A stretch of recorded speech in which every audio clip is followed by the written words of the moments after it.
Bonjour à tous, aujourd'hui je fabrique un fil chaud pour découper grossièrement du polystyrène en vue de faire des coulages en aluminium.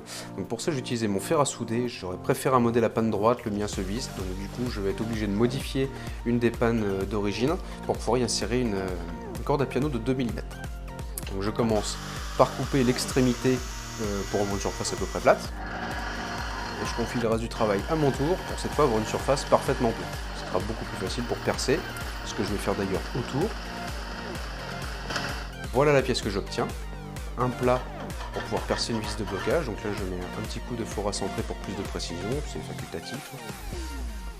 Je pré-perce à 2,5 et c'est le drame, je pète mon forêt.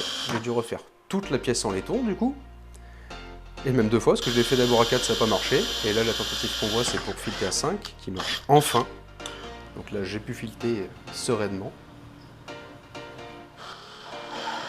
Là ça se passe très bien, enfin. Et là je peux mettre la vis de blocage et maintenir parfaitement la corde à piano. Voilà, un des autres aspects pas pratiques de la panne à visser, c'est qu'il faut toujours une pince pour le sortir. Et bon, je mets l'autre en place, et du coup ça se solidarise parfaitement. Premier essai, donc au début de la corde à piano ça coupe très bien, pas de problème. Mais le problème c'est que dès qu'on essaye un peu plus loin du bout, et ça coupe plus du tout, ça chauffe pas assez, mon fer à souder pas assez puissant. Donc j'ai raccourci pour avoir juste une petite longueur utile pour découper du panneau de polystyrène, hein, pour ça ça fera l'affaire. Le but est surtout pour moi de couper des panneaux qui rentrent pas dans ma table à fil chaud, pour laquelle je vous prépare une autre vidéo.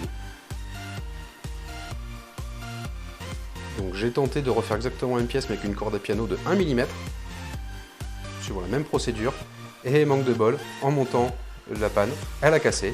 Donc tout est foutu, j'ai tenté d'abord de mettre un coup de disqueuse pour dévisser le morceau qui était coincé dedans, il n'y a pas eu moyen, j'ai dû repercer, retarauder, et du coup mes pièces n'allaient plus, j'ai dû refaire la même opération avec une vis à métaux, j'ai pu du coup souder la tige à l'intérieur, là elle bougera plus, l'ensemble est parfaitement solide.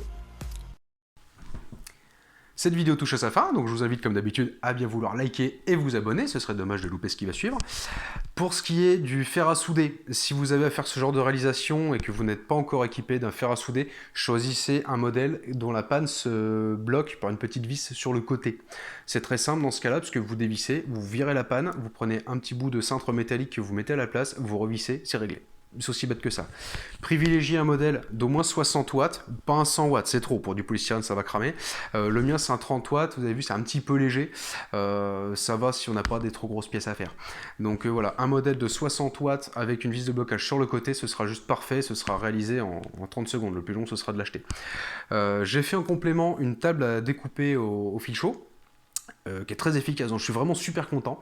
Ça fera l'objet de la prochaine vidéo qui permettra d'inaugurer un nouveau format, je vous expliquerai tout ça lors de sa parution. Je vous souhaite à tous une bonne journée, bonne soirée, bon ramadan, joyeux Noël, tout ce que vous voulez, selon qu'on voit cette vidéo, et je vous dis à très bientôt.